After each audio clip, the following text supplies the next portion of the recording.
바삭바삭한 크래커스북.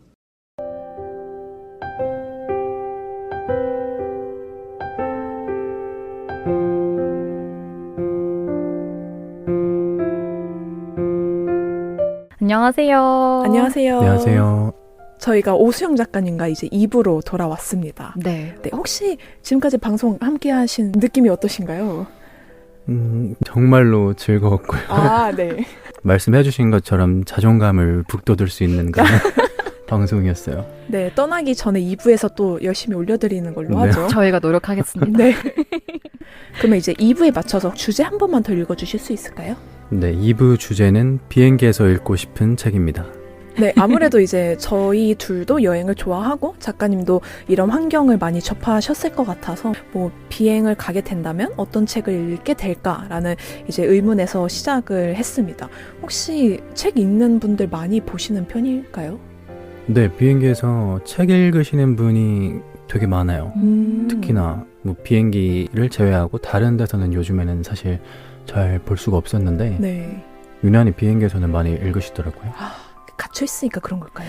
그것도 있고요. 그리고 그 제한된 시간 내에 이 책 한 권을 읽어야지 하는 그런 목표로 타시는 분들도 있는 것 같아요. 그것도 여행 계획의 일부라고 생각을 하시더라고요. 아, 멋지네요. 그래서 일부러 어울리는 책을 이렇게 골라서 오시잖아요. 너무 신기했어요. 저희는 플레이리스트만 준비해 갔었는데 근데 반성하게 되네요. 약간. 전 게임. 저 영화 목록도 되게 자주 봅니다. 근데 대부분은 그러다 주무세요. 그쵸. 안 주무실 수가 없으니까 네네. 환경이. 약간 다 자기 소등을 하잖아요. 맞아요. 거기에 불 켜고 있는 사람들이 몇 명 없으니까 맞아요. 더 눈이 가실 것 같아요. 맞아요. 혹시 수영 작가님이 보시면서 와 저런 분도 있구나 하셨던 분 있으세요? 밤 비행기에서. 일단 뭔가 작업을 하시는 분들이 되게 신기하더라고요. 뭐 쉬운 예로 뜨개질 하시는 그런 와. 분들도 계시고 네. 그러니까 일러스트레이트 분이신지는 모르겠지만 그 아이패드 큰 거를 이제 네. 테이블에 올려두시고 거의 비행시간 내내 하시는 거예요. 네. 열 몇 시간 이상? 좀 마음 아픈데요? 근데 저 되게 공감되는데요. 아, 그러니까요. 한 번 앉으면 계속 맞아요. 하게 되는데 비행기는 또 특히나 이게 이동이 자유롭진 않으니까 더 그런 게 있는 것 같아요. 글심호 작가님도 그러시지 않으세요? 그쵸. 저도 맨날 이제 소설 쓰는 편이긴 한데, 맞아요. 근데 저는 항상 궁금했던 게, 이제 밤에 되면 다 불을 끄는데, 저 혼자 라이트를 켜고 있으니까, 옆 사람한테 이게 수면에 방해되진 않을까라는 생각을 정말 자주 하거든요. 그러실까요?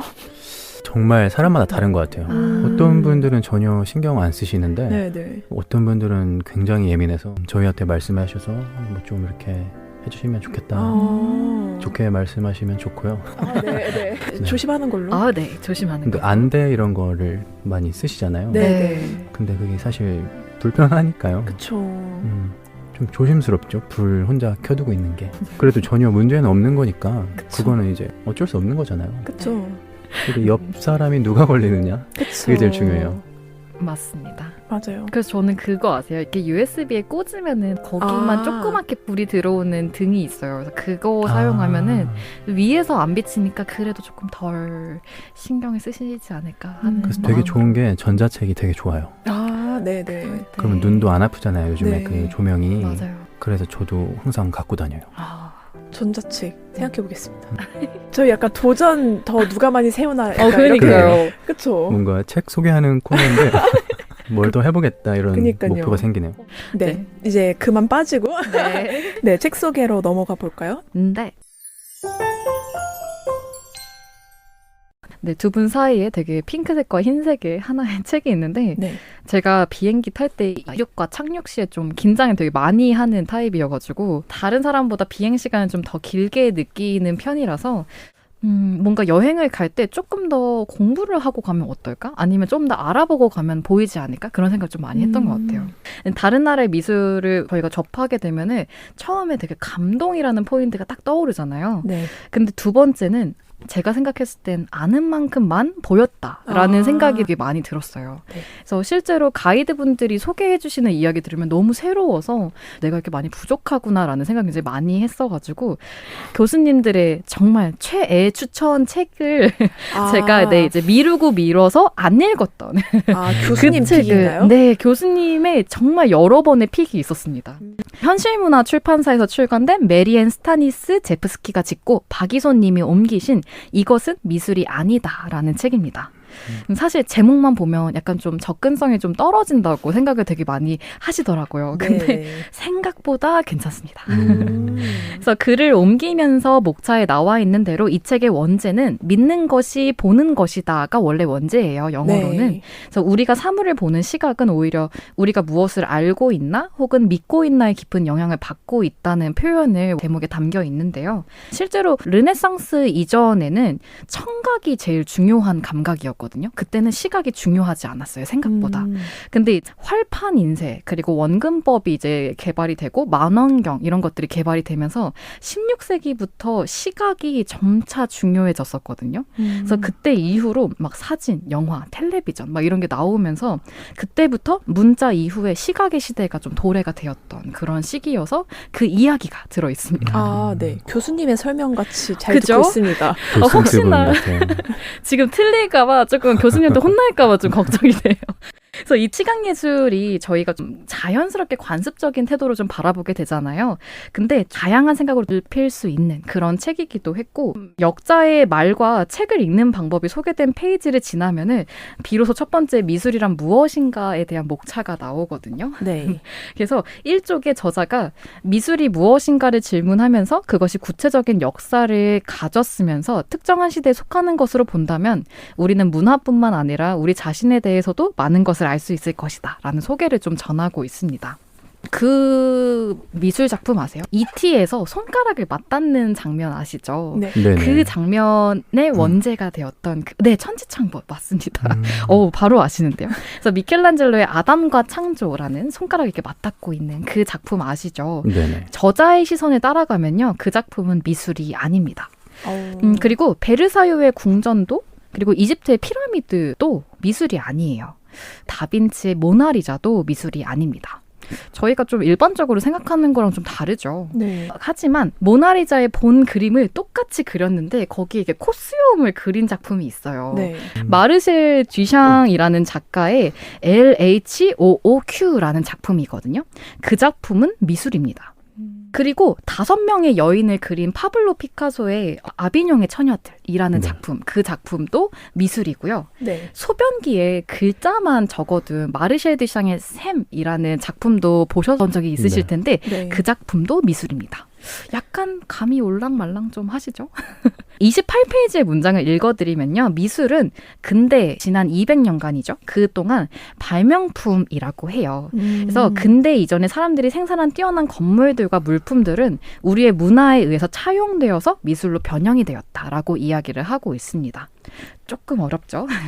저도 어려워요. 이거 저도 어려워서 저도 하면서 이제 여러 번 읽어보고 다른 거 좀 찾아보는데 탁과생이 전공 수업 잘못 듣고 있는 기분이에요. 굉장히 제가 원하고 있는 여기가 의도입니다. 그죠?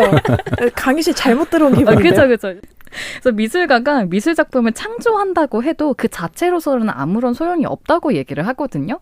하지만 이제 미술 작품들이 화랑이나 미술관에서 제도를 순환하면서 현대사회의 이유들 그리고 관념들 이런 것들이 깊어지면서 중요성을 획득한다고 얘기를 하고 있어요. 근데 세계미술사 그런 서양미술사 접하기 전에 너무 두꺼우니까 좀 부담이 진짜 많이 돼요. 그래서 그 전에 읽어보시면 대충 마음의 준비는 할 수 있습니다.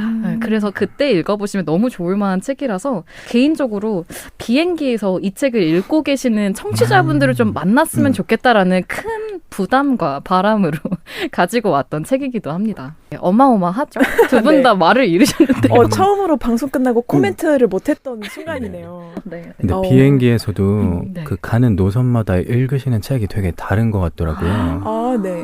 동남아 이런 데 갈 때는 그냥 가벼운 그런 에세이 같은 거 많이 읽으시는데 네. 특히 뭐 파리 이런 데 가시는 분들은 거의 종사자분들이 되게 많더라고요. 패션업계 종사자분들도 많고 이런 미학 쪽 공부하시는 분들도 많아가지고 실제로 저런 책을 읽으시는 분들을 좀 많이 뵀어요. 와. 그럼 이제 신기했어요. 슬쩍 제목 같은 거 뭔지 이렇게 보기도 하시나요? 근데 한국어로 된 게 아니었어요. 한국 어렵네. 분이지만 거의 이제 프랑스 분처럼 삶을 살아오신 분들 그런 분들이 유난히 많이 계시더라고요.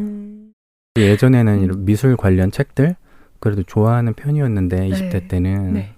근데 점점 다른 실용적인 거를 읽어야 될 상황들이 많아지다 보니까 네, 네. 조금씩 멀어진 것 같아요. 그래도 미술관 가는 거는 여전히 좋아하거든요. 네. 뭐 해외에 나갔을 때 시간 있으면 꼭 다녀오고 한국에서도 꼭 가는 미술관들 있잖아요. 김한기 미술관이나 장욱진 미술관도 있고 저런 책들 읽으면서는 제가 이해할 수 있는 데까지만 좋았던 것 같아요. 네, 맞아요. 네. 그림 같은 것들도 인상파? 그때까지는 그래도 보면 이게 뭐라라는 걸 알잖아요. 우화라고 할 수 있는 거. 네, 네, 네. 그런 그림들까지 너무너무 좋아하다가 이제 현대미술로 넘어오면서 조금씩 어려워지기 시작하는 거예요. 이게 뭐지? 하면서 네, 네. 근데 이게 뭐지? 하는데 너무 좋은 게 있잖아요. 네, 네. 뭔지는 모르겠지만 너무 좋다 이런 것들이 있는데 제가 되게 좋아하는 그림 중에 그 김한기 화백님의 네. 점처럼 이렇게 이루어져 있는 그림 그런 것들도 사실 뭘 나타내는지는 모르겠지만 그래도 느낌이 너무 좋잖아요. 네. 그 문학이랑 연결되면은 사실 시도 그런 거잖아요. 무슨 말을 하는 건지 모르겠는데 그냥 좋은 거? 그쵸. 그렇게 해서 오히려 이해하라고 하면은 더 어려운 것 같고 음. 그냥 읽을 때 좋으면은 좋은 시집인 것처럼 그림도 그런 것 같아요. 그냥 저 혼자 느끼기에는. 두 분 되게 멋있으시네요. 글진아 작가님은 모네를 굉장히 좋아하세요. 그래서 인상파. 후기 인상파. 우아할 수 있는 그림. 저도 근데 딱 그런 느낌이었어요. 유학할 때 미술관 갈 때마다 유독 너무 좋아하는 그림이 있어서 누가 그렸지 하고 보면 다 모네 작품인 거예요. 워낙에 많죠 또. 네. 근데 그 느낌이 되게 신선해서 누군지 모르고 봤는데 다 좋으면 모네인 게 너무 맞아요. 신기하고 그래서 그때부터 모네 그림은 없는 미술관이 없던 것 같아요. 그쵸. 어딜 가나. 아유, 너무 행복하죠, 보면은. 맞아요. 근데 도슨트 입장에서도 그렇고 작가님들처럼 저도 관람자 입장에서 보면은 두 분 다 너무 잘 보고 계신데요. 아, 그래요? 네, 정말로. 잘하고 어떤 걸, 있대요. 네. 어떤 칭찬. 거를, 네, 서 개념적인 거를 알고 가면 또 다르긴 하겠지만 모르고 봤을 때 전혀 문제 안 돼요. 오히려 그냥 보고 좋다 하는 그 감정도 그림을 보고 좋다라고 하는 거잖아요. 네. 그게 왜 좋은지에 대해서 우리는 나중에 생각해 볼 수도 있고 그 당시에 생각 안 해봐도 되거든요. 그냥 편하게 보셔도 돼요. 너무 좋죠. 지금까지 감사합니다. 교수님 말씀 교수님한테 혼날까 봐 좀 약간 무섭습니다. 교수님 들으셔가지고 좀 무섭네요. 네. 그러면은 다음으로는 이제 소중한 게스트이신 우리 소영 작가님이 네. 네, 부탁드려도 될까요? 제가 가져온 책은 네. 사실 읽은 지 굉장히 오래된 책이에요. 20대 중반쯤에 읽었던 책이고 네. 아마 2012년에 초판이 인쇄가 됐더라고요. 이거는 지그문트 바우만이라는 사회학자 분이 쓰신 고독을 잃어버린 시간이라는 사회학 책입니다. 네. 사회학이나 아니면 철학책 이렇게 보시면 될 것 같은데 저희가 아까도 좀 고독에 대한 얘기를 했었잖아요. 네. 네, 네. 근데 제가 이 책을 오늘 가져온 이유는 이 제목 그대로 고독을 잃어버린 시간을 저도 좀 살고 있는 것 같아서 가져온 거예요. 왜냐면은 쉬운 예로 정말 집중하기가 어려운 시대잖아요. 네, 네. 쉬운 예로 저도 이 에세이 책을 만들고 쓰지만 저부터가 책을 잘 못 읽더라고요, 요즘에. 예전에는 저희 다 아는 그런 민음사 세계문학 전집 이런 거를 참 많이 봤었는데 요즘엔 시도조차 못 하겠어요. 네. 한 몇 페이지 보다 보면은 정신이 다른 데로 가 있고 맞아요. 유튜브가 너무 많이 올라오고 아. 넷플릭스가 있고 아. 조금 있으면 재밌는 게 또 너무 많죠. 또 카톡이 다른 게. 울리잖아요. 맞아요. 메시지가 오고 그러다 보니까 그러니까 책 한 권을 한 자리에서 읽는 거는 거의 기억도 안 날 정도로 오래된 일이고 네. 일부러 그런 상황을 만들어야지 책을 읽을 수 있더라고요. 네, 네. 굳이 어딘가를 떠나서 혼자 있는 시간을 만들어야만이 이 책을 온전히 읽을 수 있는 그런 제가 된 것 같아서 좀 돌아보게 됐고요. 네. 그래서 마침 이 책이 생각나더라고요. 비행기에서 그러니까 읽고 싶은 책이잖아요. 네. 그러니까 제가 느끼기에는 비행기가 정말 독서하기에 최적의 공간이거든요. 그러니까 저는 항상 비행기에서 일을 하지만 저도 이제 사람이니까 가끔 여행을 가잖아요. 그렇죠. 그럴 때 읽으면은 그렇게 잘 읽힐 수가 없어요. 왜냐면은 완전히 단절이 되잖아요. 네, 네. 이 지상이랑. 그렇죠.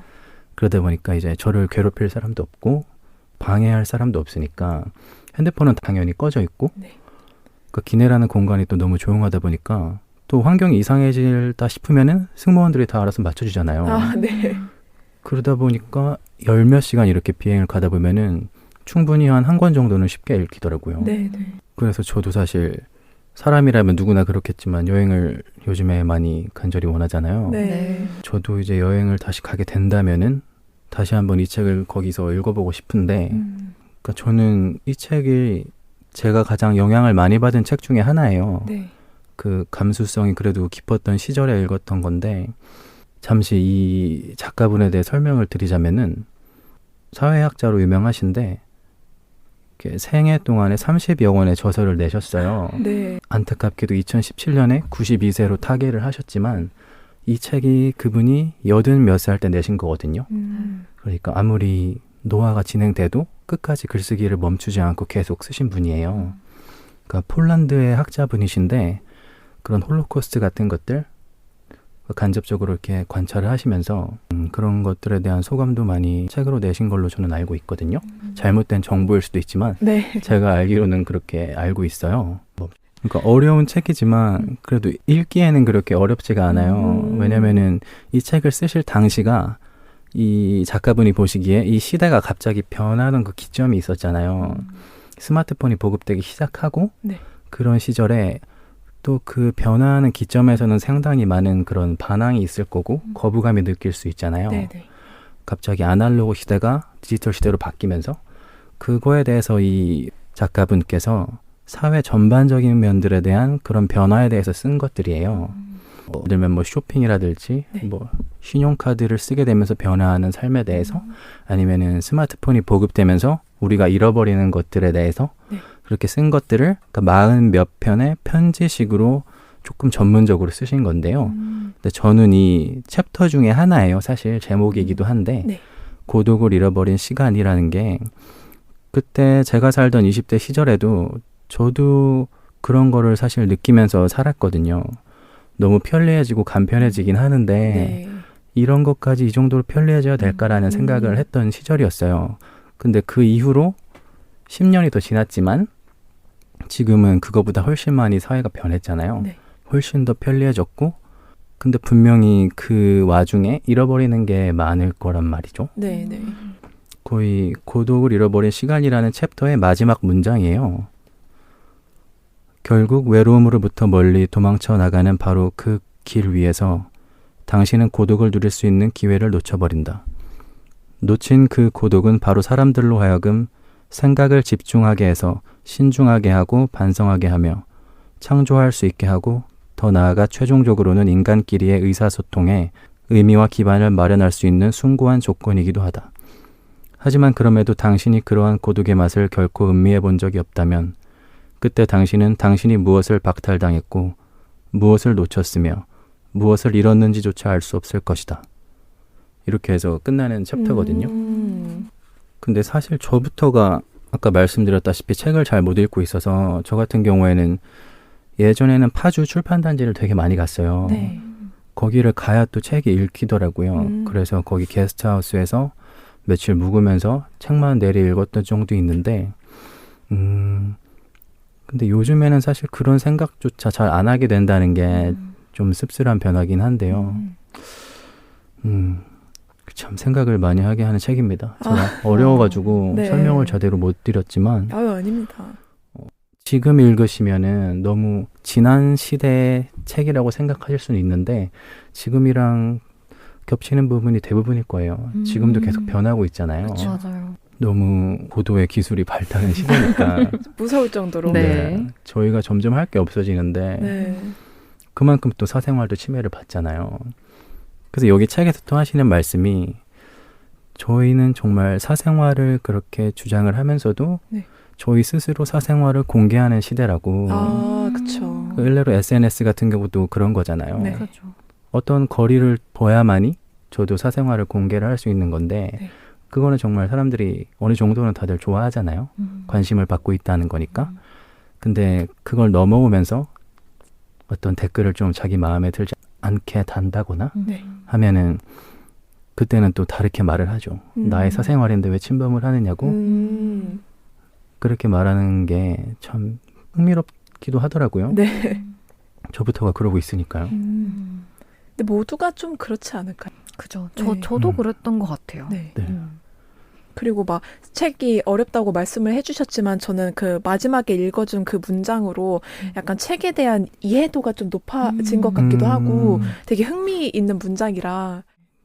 그러니까 이분이 그냥 독창적으로 만드신 그런 개념이 유동하는 근대 사회라는 거거든요. 네네.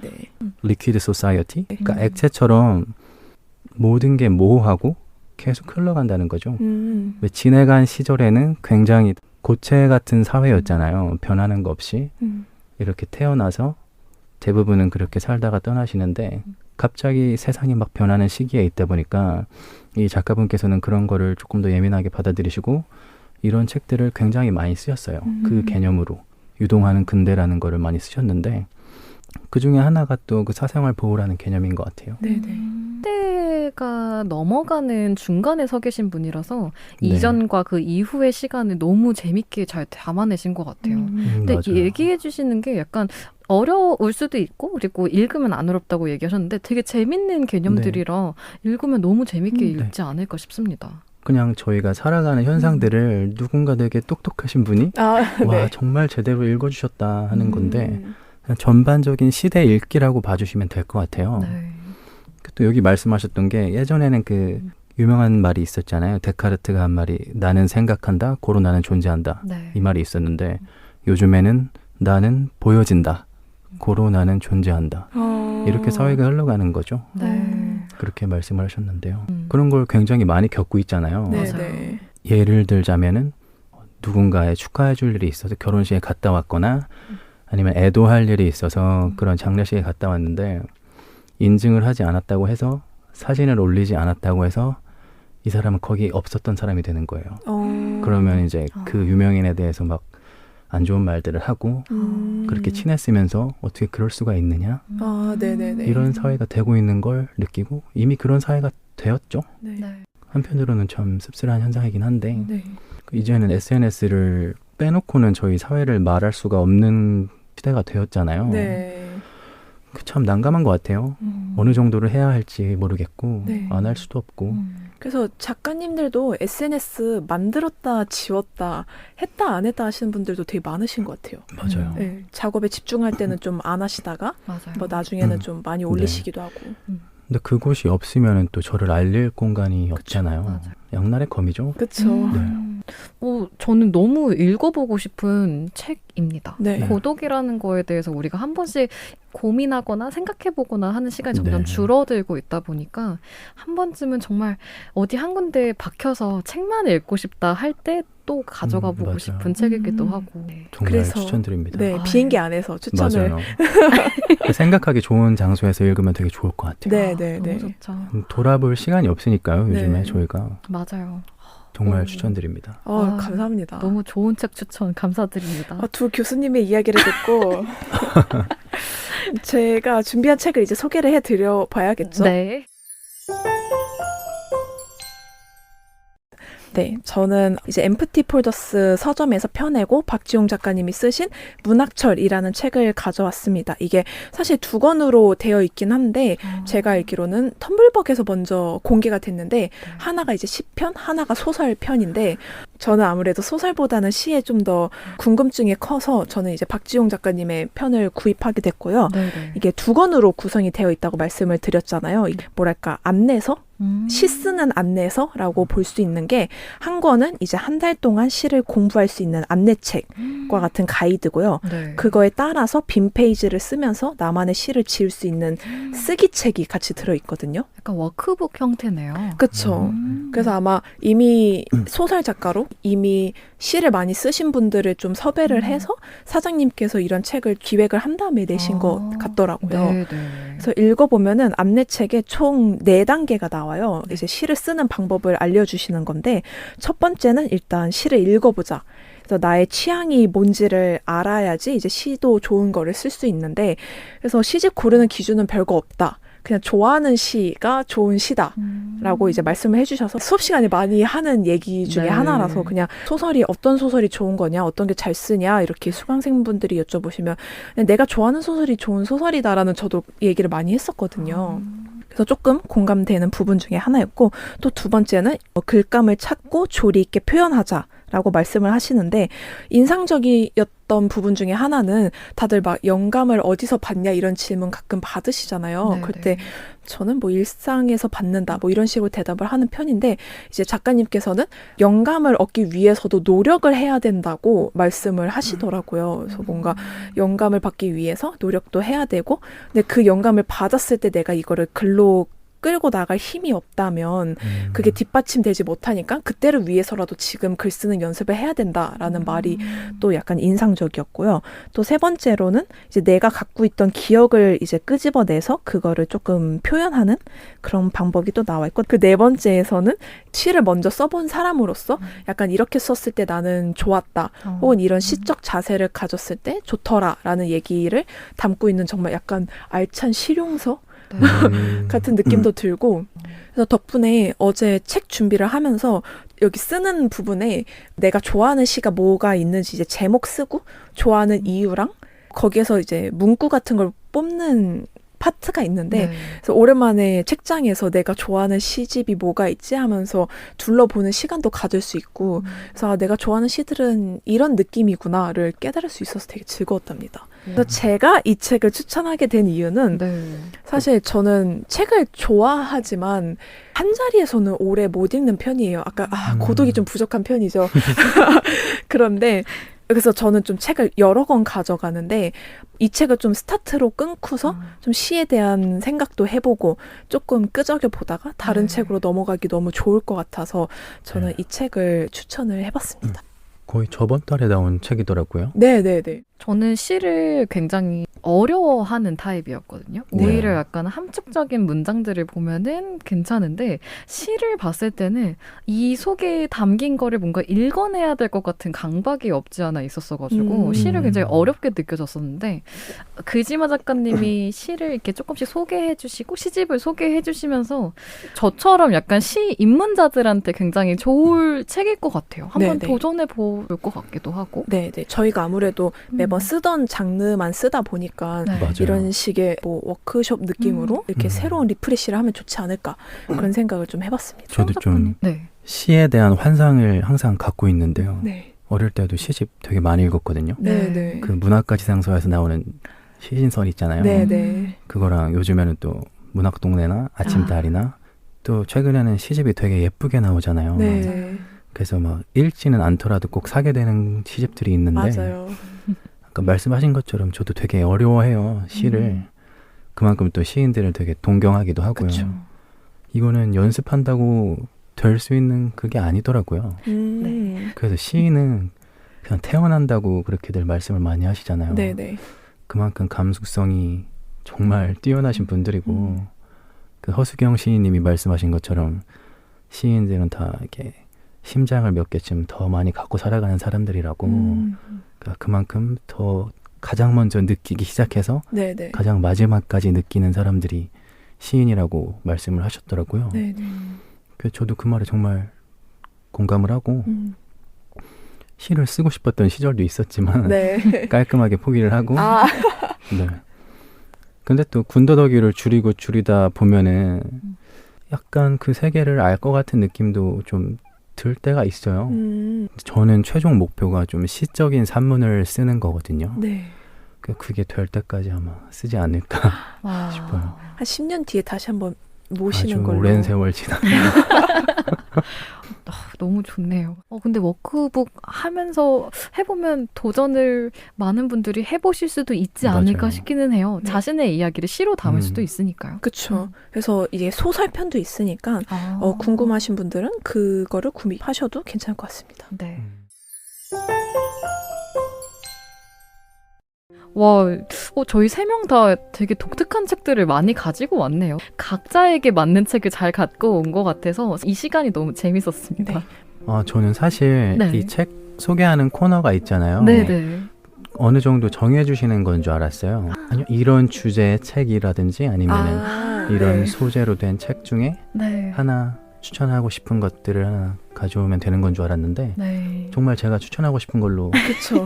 갖고 와도 되더라고요. 그럼요. 이 책이 사실 네. 제 책장에 가장 아끼는 그런 칸이 있잖아요. 맞아요. 네네. 거기 꽂혀있는 책 중에 하나예요. 아, 감사합니다. 네. 아유. 지그문트 바우만 선생님의 다른 책들도 거기 많이 꽂혀 있는데 네. 제가 정말 좋아했던 책이어서 그래도 요즘에 읽어보시면 정말 많은 생각이 들 것 같아서 청취자분들께도 추천드립니다. 그 가장 좋아하는 곳에서 가져온 책이라니까 그러니까. 되게 진짜 감사하네요. 네.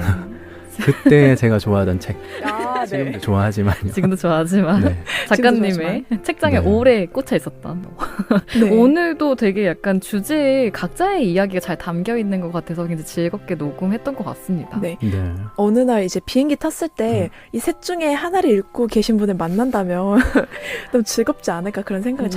잠깐 네, 해봤습니다. 맞아요.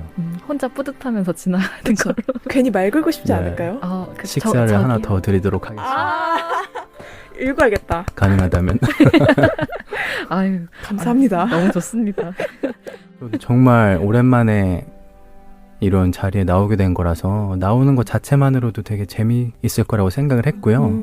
실제로 2시간 훌쩍 넘었는데도 좀 아쉬울 정도로 그렇게 즐거웠습니다.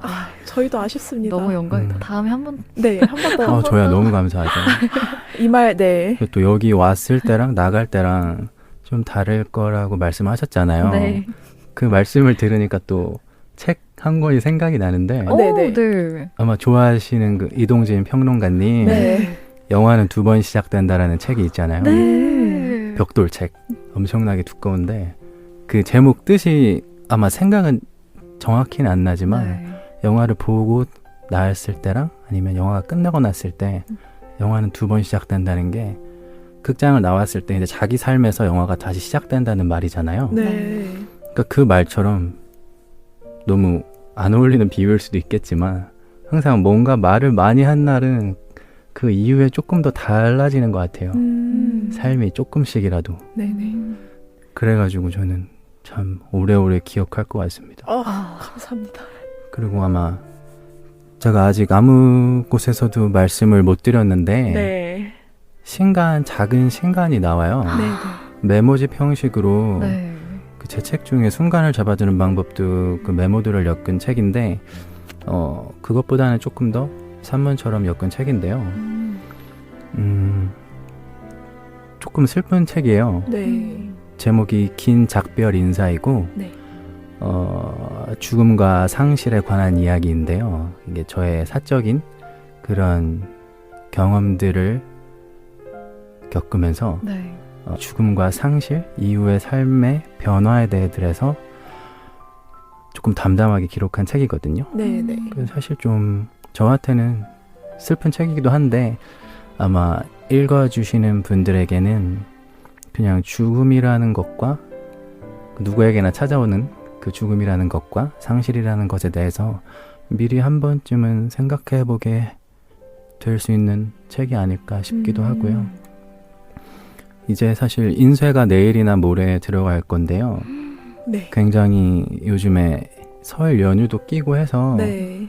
아마 밀릴 수도 있을 것 같아요. 지금도 생각보다 많이 지연된 상태여서 좋은 기회로 이 크래커스북에서 가장 처음으로 말씀을 드리게 되었는데요. 네. 슬픈 책이에요. 네. 뭐 재밌다거나 그러진 않고요. 그래서 일부러 더 눈에 안 띄게 만들었고 그래서 평소에 저의 글을 읽어주시는 분들이라면 결이 좀 맞으실 수도 있지만 이런 분위기의 글을 좋아하시지 않는 분들이라면은 아마 안 좋아하실 수도 있을 것 같아요. 그런 것까지 다 생각을 해서 정말 적게 인쇄를 하고 그렇게 진행 중입니다. 와, 이렇게 신간 계획을 얘기해 주시니까 너무 기대도 네. 많이 되는데 시기가 겹쳐가지고 와, 말씀을 드리게 됐어요. 너무 영광이에요. 그러니까요. 사실 아무날의 비행일지가 작년 8월 말에 출간이 됐잖아요. 네. 사실 그 책보다 이 메모집이 더 먼저 나왔어야 될 책이에요. 아, 네. 근데 제 마음이 아직 그렇게 평안한 상태가 아니었기 때문에 네. 이거를 바라보는 입장에서 조금 더 거리가 필요할 것 같아서 그래서 좀 빨리 쓴 책이 아무날의 비행일지였거든요. 아, 네네. 순서는 바뀌었지만 시기적으로는 이 책이 더 먼저였다는 거 그거 하나 말씀드리고 싶습니다. 아, 어서 타는 걸로. 어서 서점으로 달려가시는 걸로. 네, 이렇게 2부 동안 오수영 작가님과 너무 긴 이야기 나눌 수 있어서 즐거웠고 저희는 또 기회 된다면 또 오프라인으로 언젠가 독자분들을 만날 수 있는 기회가 코로나가 끝나면 오지 않을까 네. 그런 기대를 하면서 방송을 마쳐보도록 하겠습니다. 네, 오수영 작가님 나와주셔서 너무 감사합니다. 네, 너무 감사합니다. 네, 감사합니다. 감사합니다.